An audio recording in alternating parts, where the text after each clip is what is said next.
RJD के लोग जो पिछले 30 वर्ष से मुसलमानों के रहनुमा होने का दावा कर रहे हैं, मैंने उनको आज इस सभा और इस मंच के जरिए ये चुनौती दी। तुम पहले मुसलमानों का जिनका वोट लेते रहे हो 30 वर्ष से, उसका हक मारी बंद करो और हिम्मत हो तो उनको आबादी के हिसाब से टिकट देके दिखाओ।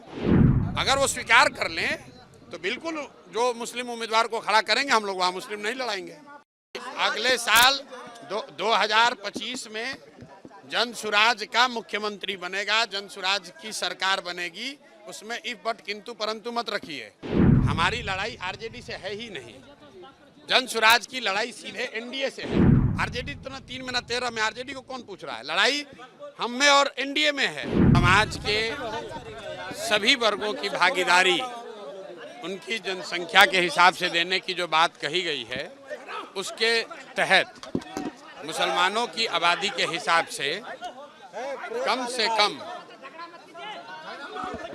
कम 40 विधानसभा सीटों पर मुसलमान समाज के काबिल लोगों को चुनाव लड़ाने का ऐलान पहले से किया गया है। और ये जो जनसुराज में पहले से अन्य वर्गों के लिए बात कही गई है, उसके अनुरूप है, ये कोई अलग नहीं है। दूसरी बात जो मैंने कही आरजेडी वाली, आरजेडी के लोग जो पिछले 30 वर्ष से मुसलमानों के रहनुमा होने का दावा कर रहे हैं, मैंने उनको आज इस सभा और इस मंच के जरिए ये चुनौती दी और आपके जरिए भी कह रहा हूँ।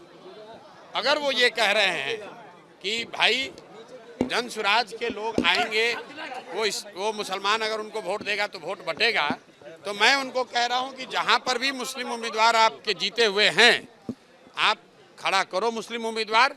हम वहां मुस्लिम नहीं लड़ाएंगे, हम वहां हिंदू लड़ा लेंगे, कोई बात नहीं है।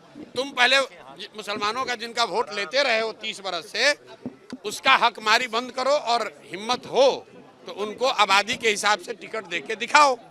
वोट तो तुमने लिया है, ये हमने उनको चुनौती दी है। अगर वो स्वीकार कर लें तो बिल्कुल जो मुस्लिम उम्मीदवार को खड़ा करेंगे, हम लोग वहाँ मुस्लिम नहीं लड़ाएंगे। अरे भैया, दल बना नहीं और आप सीएम कौन होगा? अगले साल 2025 में जनसुराज का मुख्यमंत्री बनेगा, जनसुराज की सरकार बनेगी, उसमें इफ बट किंतु परंतु मत रखिए। बाकी कौन बनेगा, देश राज्य की जनता होशियार है, वो चुनकर अपने आप बता देगी।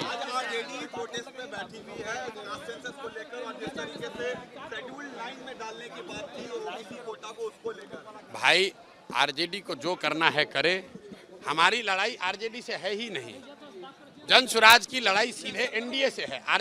लोकसभा के चुनाव के नतीजों को अगर आप देखिएगा तो 176 सीट पर तो एनडीए आगे है। आरजेडी तो ना 3 में ना 13 में, आरजेडी को कौन पूछ रहा है? लड़ाई हम में और एनडीए में है।